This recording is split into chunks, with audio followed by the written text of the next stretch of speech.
Hi everyone, Cole from Selkirk United Church here with our midweek message for October 7th. I want to start off by saying that it's really good to have my voice back. No, I actually didn't lose my voice, but at our latest sacrilegion gathering, which was yesterday, Tuesday, online using Zoom, for some reason near the end of the session, all of a sudden nobody could hear what I was saying anymore. Can you imagine? I wondered for a moment if they had all simultaneously become tired of what I was droning on about and had all muted me at the same time. But I don't think so, because they seemed genuinely surprised that my voice had just disappeared. I also wondered whether this was divine intervention, and that God perhaps had decided that I'd said enough, and that it was time for other people to be heard. But I don't think that was the case either. Everyone else on the call seemed to be engaged and participating in the conversation. I don't think I was monopolizing the conversation. But for whatever reason, with about 7 or 8 minutes left in our time together, I was rendered voiceless. It didn't really matter. The other 6 or 7 people on the call just carried on after teasing me a little and finished off our session in fine form. But it's good to have my voice back today. I have to say it felt strange to be in that position yesterday, and it made me wonder how people must feel who never get to have their voices heard. People who are ignored, not listened to, not taken seriously, excluded on purpose, discriminated against, etc., etc. I hope we are a church that continues to work hard at trying to make sure all voices are heard and all people are treated fairly. I sure want that for our church and for our world. If you are watching this today, that means that you are part of our church family, regardless of whether you're a full member or whether you've ever attended one of our services at the church in Selkirk. And as a member of the family, we'd love to hear your voice. So if you have thoughts that you'd like to share or questions you'd like to ask, just raise your voice. You can email me. The address is cole@selkirkunitedchurch.ca. I'd love to hear from you. I've been thinking about membership lately and what that means. That's because we actually have 4 or 5 people who have asked to join the church, either through confirmation or adult membership classes. So that's going to be happening over the next little while, and that's an exciting thing to be happening in the life of our church right now. If there are any others out there who would like to join the fun, just let me know and we'll sign you up. These days, as so many churches are struggling, it's both humbling and exciting to have people wanting to join and to say to the world, this is important to me right now. I'm thankful for that. That was our theme, by the way, during that sacrilegion gathering yesterday. Thankfulness, being thankful. And specifically, is there anything to be thankful for these days as we approach Thanksgiving? That was the question I posed.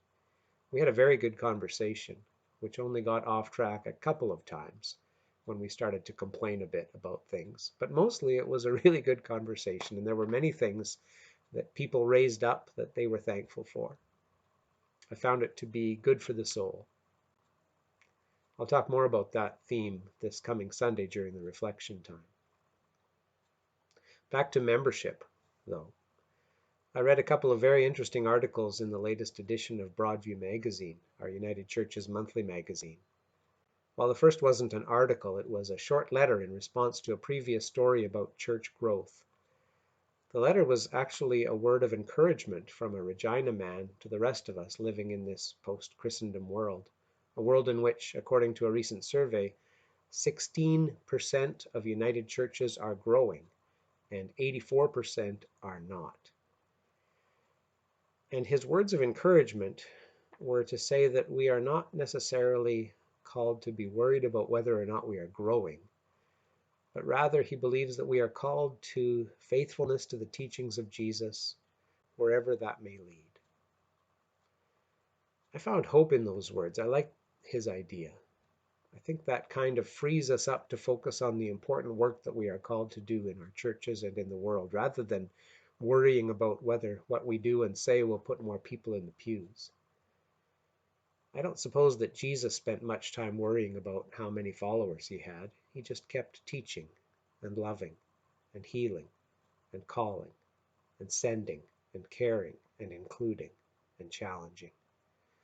It was all those actions of Jesus that really mattered.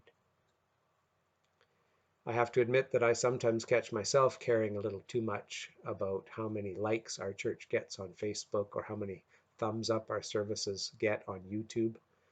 Those things don't really matter. Being able to support or encourage or inspire or reassure some people with the message of Christ and the love of God, those are the things that matter. The other article I wanted to share with you from Broadview was about membership too, not so much about whether or not our churches are growing or shrinking, but how we are changing and whether we are embracing those changes and finding ways to welcome and include people in new ways. It was written by Christopher White, and it's just a short little half-pager in the question box section of the magazine. And it begins with this question. I have a lot of questions around how COVID-19 has changed church membership, says the initial writer. When someone begins attending a new church's worship virtually, can they be a member? How would that work?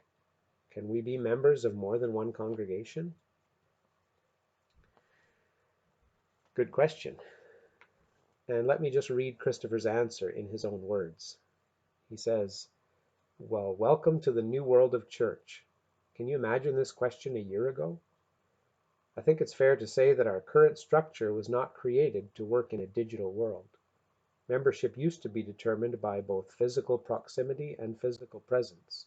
You drove or walked to your nearest church, attended worship in person, and contributed your time and talents by being in the building. But that world has been transformed by COVID-19.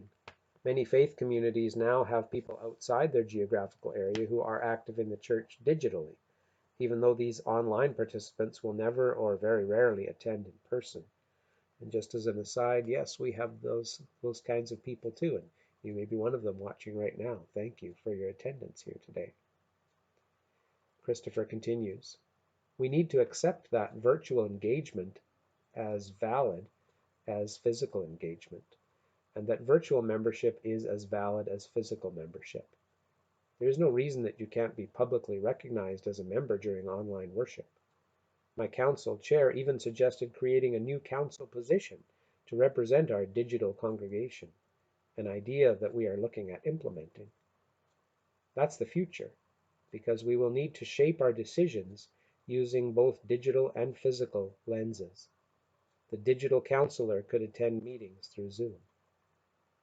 And while you can't currently belong to more than one congregation at a time, I think that the old membership categories will change as our whole understanding of church is being changed.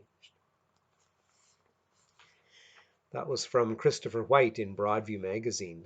Some good food for thought for us this week. Are you a member of a church? Does membership matter to you? Should membership matter to us at all?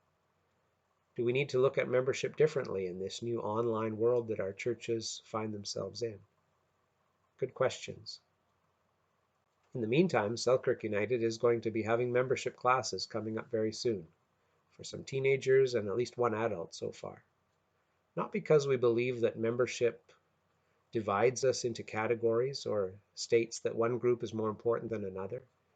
No, but because it is one way we have of learning together about our church and helping each other along this winding journey of faith that all of us are on together. That's it for this week. Blessings on all of you who are tuning in today, member or not. I hope to see you all soon. God be with you, and I hope you all have a blessed Thanksgiving. Bye for now.